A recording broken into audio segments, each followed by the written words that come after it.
오늘 여러분들은 이 자리에 어떤 마음으로 오셨습니까? 저는 오늘 본문의 말씀처럼 여러분들이 성령으로 세례를 받는 이 자리가 되기를 소원하며 기도하며 이 자리에 섰습니다. 여러분 마음에 간절하게 바라시면 좋을 것 같습니다.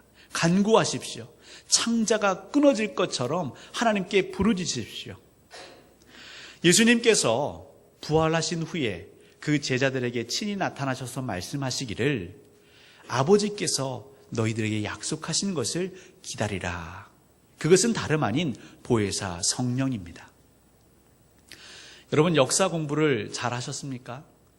저는 학창시절에 암기 과목을 좀 못했습니다. 그래서 국사, 세계사는 좀 부끄러운 성적표를 가지고 있는데요. 왜 역사를 공부해야 할까요? 우리는 왜 역사를 알아야 할까요? 시험 점수 잘 맞기 위해서도 아니고 취업을 잘 하기 위해서도 아닙니다. 역사를 공부해야 하는 이유는 우리가 똑같은 실수를 반복하지 않기 위해서입니다. 시대가 다르지만 사람은 같습니다. 어떤 사람은 같으냐? 죄인이죠. 내가 좀 더 편하고 싶고요. 많이 가지고 싶고 많이 누리고 싶은 그 인간의 탐욕은 예나 지금이나 같습니다. 옷 입는 것은 다르고 우리가 생활할 때 누리는 그 문명의 이기는 다르겠지만 우리 마음의 중심은 똑같습니다. 또 무엇이 같습니까? 한 번 태어나면 한 번 죽게 되어 있는 것이 같습니다. 또 무엇이 같습니까? 하루 세 끼 먹는 것은 같습니다. 그러다 보니까 인생의 만사는 돌고 돈다라고 하는 것처럼 거의 흡사합니다. 시대를 막론하고 인생의 고민은 비슷비슷한 것이죠. 아프지 않고 건강했으면 좋겠고 빈궁하지 않고 부했으면 좋겠고 내 이름과 내 가족과 내 자녀의 명예가 높아졌으면 좋겠고 그런 인간의 그 역사들을 그 흘러간 얘기들을 통해서 우리가 배우는 것이 있는 것이죠. 이것은 그 당시에는 탁월한 선택일지 모르겠지만 지혜롭지 못한 결정이었구나. 특별히 여러분께서 늘 보고 읽고 믿으시는 이 성경도 역사책인 것이죠. 하나님의 역사가 기록되어 있습니다. 하나님을 믿는 사람들의 그 순간순간의 선택과 그 결정들이 고스란히 기록되어 있습니다. 하나님께서는 이 말씀을 우리에게 주시면서 이 험한 세상을 살아갈 때에 실수하지 말라고. 어찌 보면 저희들은 너무너무 행복한 세대가 되는 것이죠. 제가 시험을 곧잘 치렀었습니다. 믿거나 말거나죠. 제가 성적표를 보여드릴 수도 없고요.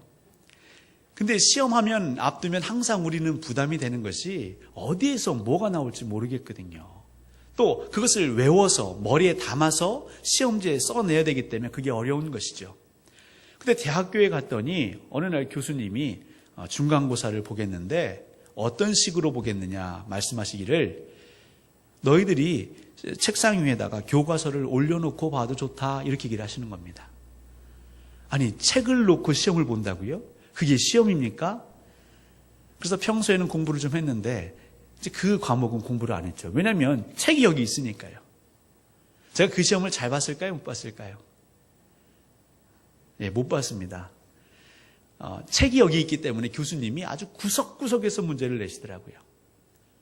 어디서 본 거는 같은데 공부를 안 해서 뒤적이다가 시간을 다 보낸 것이죠. 우리 인생을 살아가는 데 있어서 이 성경은 마치 그런 우리의 교과서 같은 것입니다.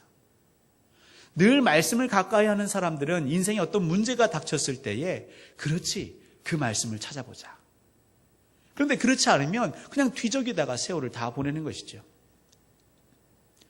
오늘 이 사도행전에 나온 이 예루살렘에 모인 주님의 제자들은 성경을 잘 알았던 것 같습니다.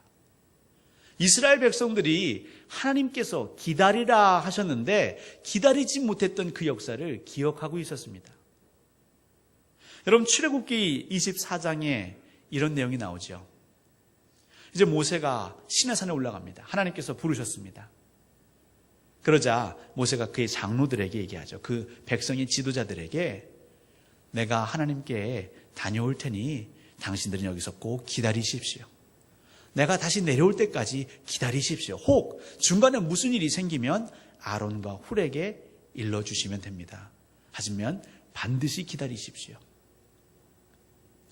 근데 아시겠지만 하나님과 모세가 40일 42야를 말씀 가운데 교제하고 주님의 말씀을 받는 그동안 이스라엘 백성들은 기다림 가운데 초조해졌습니다. 조급해졌습니다. 여기저기서 원성이 터쳐나오기 시작합니다. 모세가 죽은 것은 아닌가? 우리를 두고 도망한 것은 아닌가? 결국 그들은 기다리다 못해 아론에게 가지요. 그리고 이제 그만 기다리고 일어납시다. 일어나라. 그만 기다리고 뭔가 좀 손을 좀 써봐라. 우리를 여기까지 인도한 그 하나님을 보여봐라. 결국 그들이 금송아지를 만들죠. 그들은 하나님께서 모세를 통해서 기다리라 하였는데 기다리지 못했습니다. 근데 그 기다리지 못했던 그 명분 중에 하나는 뭐냐면 지금 모세가 어떻게 됐는지 모르지 않느냐. 여러분, 광야에서 40일 동안 소식이 없다라는 것은요, 그 생명을 지키지 못했을 가능성이 무척 높은 것이죠. 오늘 같은 21세기에서도 등산을 하다가 산에서 조난을 당하면 40일 버틸 수 있을까요? 쉽지 않을 것입니다. 이 광야, 먹을 것도 없습니다. 기후도 좋지 않습니다. 혹은 들짐승, 맹수가 있습니다. 전갈이 있습니다. 근데 40일을 버틴다? 모세가 어떻게 됐는지 모르니까 지금이라도 우리가 늦었지만 손을 써야 된다. 이스라엘 백성들은 온갖 명분과 타당성을 가지고 이 아론을 설득했고 결국 그 아론은 하나님의 말씀대로 순종하지 못하고 기다리지 못하고 우상을 만들었죠. 또 이런 예가 있습니다. 사울이죠. 사무엘상 13장에 가보시면 이제 사울이 3,000명의 군대를 모읍니다. 그래서 2,000명은 자기와 함께 있고 1,000명은 이제 요나단과 함께 있습니다. 이제 요나단이 그 1,000명을 데리고 블레셋 진영을 기습합니다. 그랬더니 블레셋이 굉장히 불쾌한 것이죠. 그래서 이 이스라엘을 내가 대적해야겠다, 무찔러야겠다 싶어서 병력을 모으는데 지금 이스라엘 백성들은 3,000의 군대가 있지 않습니까? 근데 이 블레셋은요, 병거만 3,000입니다. 병거에 군인이 2명씩 보통 그 당시 탔으니까 병거를 이끄는 마병만 6,000명이고요. 보병은 해변의 모래와 같았다 그랬습니다. 비교할 수 없는 병력을 가지고 이스라엘을 포위하니까 이제 사울이 조마조마한 것이죠. 사무엘이 약속했던 7일을 기다리면서 하나님께서 빨리 사무엘을 보내주십시오. 제가 여기서 번제와 화목제를 드린 후 저들과 싸워야 할 텐데 7일이 다 되었습니다. 사무엘이 오지 않습니다. 근데 문제는 그 사울 곁에 있었던 병력들이 하나둘 흩어지는 것이죠. 왜냐하면 두려우니까요. 자기들을 포위하고 있는 그 블레셋 병력이 두려우니까요. 그리고 분명 7일 뒤에 사무엘이 와서 하나님의 사자가 와서 제사 지낸 후에 하나님께서 승리를 안겨주실 것 같은 희망이 있었는데 사무엘은 보이지 않습니다. 그러자 사울이 다급한 마음에 그가 제물을 가지고 오게 해서 번제를, 화목제를 드리지요. 뒤늦게 온 사무엘이 그 사울을 향해서 책망합니다. 왕은 지금 굉장히 망령된 일을 하셨습니다. 어리석은 일을 하셨습니다. 바보 같은 짓을 하셨습니다. 왜 바보 같은 짓이냐면 정말 하나님께서 약속하셨던 그 말씀을 붙잡고 기다리기만 했다면 당신의 왕조가 영원했을 것인데 그 순간을 못 참고 당신이 하나님 말씀을 어겼기 때문에 당신의 왕조는 길지 못할 것입니다. 이스라엘의 역사인 것입니다. 물론 아론도 이스라엘 백성도 항변할 내용이 있습니다. 사울도 항변할 내용이 있습니다. 아니 40일 정도 광야에서 기다리면 많이 기다린 것 아닙니까? 사무엘, 당신이 약속한 7일, 내가 그 7일을 기다렸는데 오지 않은 건 당신입니다. 근데 나에게 왜 책망하십니까? 지금 이스라엘 백성들과 사울은 철저히 이 세상의 관념으로 하나님의 역사를 이루어가려고 했던 것이죠. 하루하루 날을 세면서 우리가 40일이나 기다렸네. 약속한 그 7일 동안 아무 소식이 없네. 근데 하나님의 사람 모세와 사무엘은 또 하나님은 어디에 초점을 두셨냐면 기다림에 초점을 두신 것이죠. 40일, 7일 성경이 굉장히 많이 나오는 숫자입니다. 오랫동안 기다리라. 이 두 번의 실패를 이 예루살렘에 모여있는 주님의 제자들은 잊지 않고 있습니다. 예수님께서 부활하신 후에 예루살렘에 나타나셔서 40일 동안 많은 이들에게 증거를 하십니다. 그래서 예루살렘 분위기는 더더욱 안 좋습니다. 왜일까요? 예수 그리스도를 처형했을 때 당시에 그 예루살렘은요, 극도로 반예수의 분위기가 가득했지요. 예수의 제자의 흔적만 보이면 모든 사람들이 고발하고 재판장에 세우는 그런 분위기였습니다. 물론 부활하신 이후에 그 부활의 증거들이 나타나니까 여기저기에서 수근수근거립니다. 동요하기 시작합니다. 문제는 그 예수를 못 박았던, 십자가에 못 박았던 그 종교 지도자들은 그걸 인정하지 않습니다. 왜냐하면 이걸 인정하는 순간부터 자기들이 천하에 용서받지 못할 죄인이 되기 때문에 그렇죠. 그러니까 어떻게 해서든지 수단과 방법을 가리지 않고 예수의 부활을 부정해야 합니다. 예수의 흔적을 지워야 합니다. 그게 예루살렘 안에 있는 팽배한 분위기인 것이죠. 이 예수님을 따르던 그 아낙네들과 그 제자들이 이 상황을 몰랐을까요? 사도행전을 쭉 읽어보시면 아시겠지만 베드로와 요한이 그 주의 사도들이 예수를 증거할 때마다 그 종교 지도자들은 그들을 공회로 부릅니다. 그리고 신문합니다. 채찍질합니다. 굉장히 엄한 삼엄한 분위기인 것이죠. 어떻게 보면 계엄령 정도의 분위기가 선포됐다 해도 과언은 아닐 것입니다. 그런데 예수님이 뭐라 말씀하십니까? 예루살렘을 떠나지 말아라. 거기 모인 사람들이 과거의 이스라엘 백성 같고 또 사울 왕과 같았다면 이렇게 얘기했을 것입니다. 아니 이렇게 핍박이 삼엄한 곳에서 왜 우리가 있습니까? 이 열정을 가지고 지금 예루살렘 성 밖에 나가서 우리가 전합시다. 저 유대 땅에 나가고 사마리아 땅에 나가고 저 이방 땅에 나가서 전도하면 더 큰 역사가 있을지 모르는데 우리 지금 나갑시다. 여기 있다가 일망타진다 하면 어떡합니까?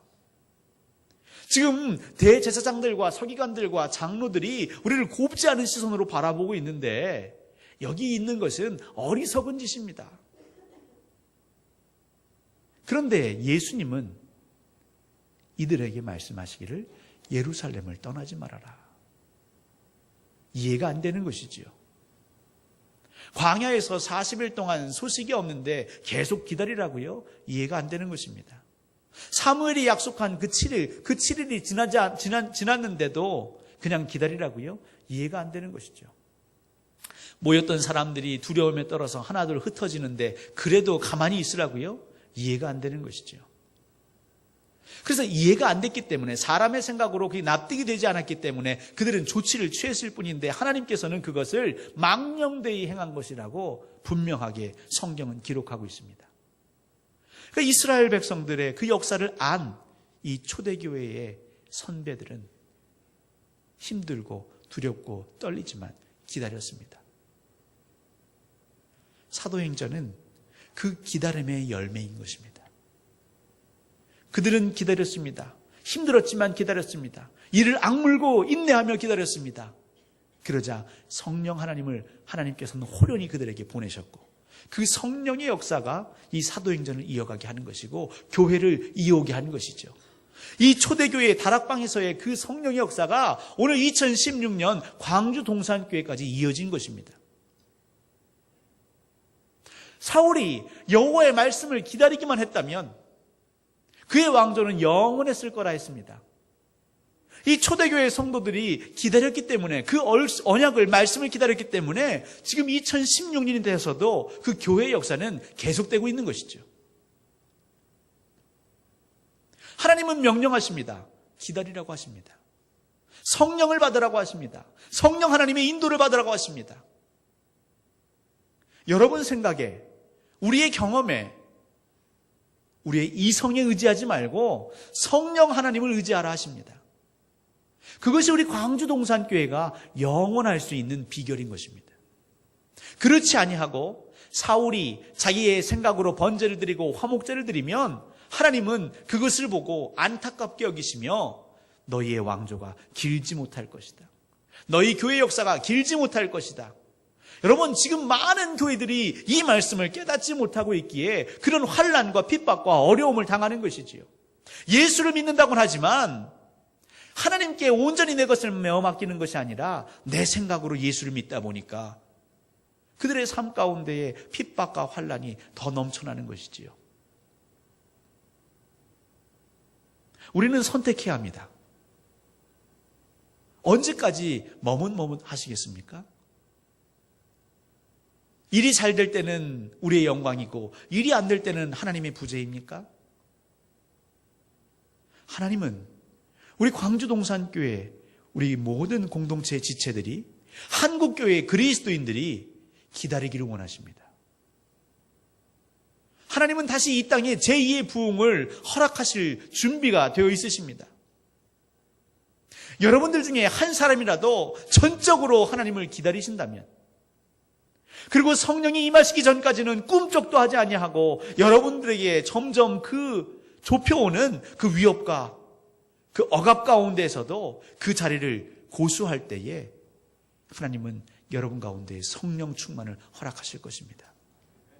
여러분, 성령님이 임하시면 우리가 상상할 수 없는 역사를 이루어 가십니다. 배움이 적고 그들의 경제적인 풍요가 부족한 제3세계, 아프리카, 남미, 그곳은 지금도 성령의 역사가 뜨겁습니다. 병자가 낫고 있습니다. 귀신 들린 자가 회복되고 있습니다. 안진뱅이가 일어서고 있습니다. 여러분들은 그걸 보시면서 옛날엔 우리도 그랬었지. 조선시대에 복음이 이 땅에 처음 들어왔을 때 우리도 그랬었는데 그냥 추억만 하시겠습니까? 저는 싫습니다. 왜 우리는 그 성령의 역사를 경험하지 못한단 말입니까? 하나님께서는 그 땅만 사랑하시는 게 아닌데요. 이유는 우리가 기다리지 않기 때문입니다. 이 밤 우리는 하나님을 기다릴 것입니다. 따스한 성령님, 우리 가운데 친히 오실 그 성령님을 기다릴 것입니다. 여러분, 믿으십시오. 여러분의 믿음이 교회를 살릴 것입니다. 여러분의 믿음이 이 나라와 민족을 살릴 것입니다. 여러분의 믿음이 여러분의 심령과 여러분의 자녀들을 살릴 것입니다. 우리 시간 다 같이 찬양을 하기 원하는데요. 따스한 성령님입니다. 여러분 간절히 소원하십시오. 그 성령 하나님께서 여러분 가운데 임하실 것입니다. 여러분의 마음 문을 여십시오. 여러분의 닫혀진 눈과 귀를 여십시오. 하나님은 여러분에게 들어가길 원하십니다. 우리 광주동산교회를 진두지휘하기 원하십니다. 하나님의 명령에 우리 모두가 일사불란하게 움직이는 주님의 군대가 되기를 원하십니다. 성령을 기다립시다. 이곳이 예루살렘일 수 있습니다. 그 성령을 기다립시다. 성령 하나님께서 여러분과 함께 하실 것입니다.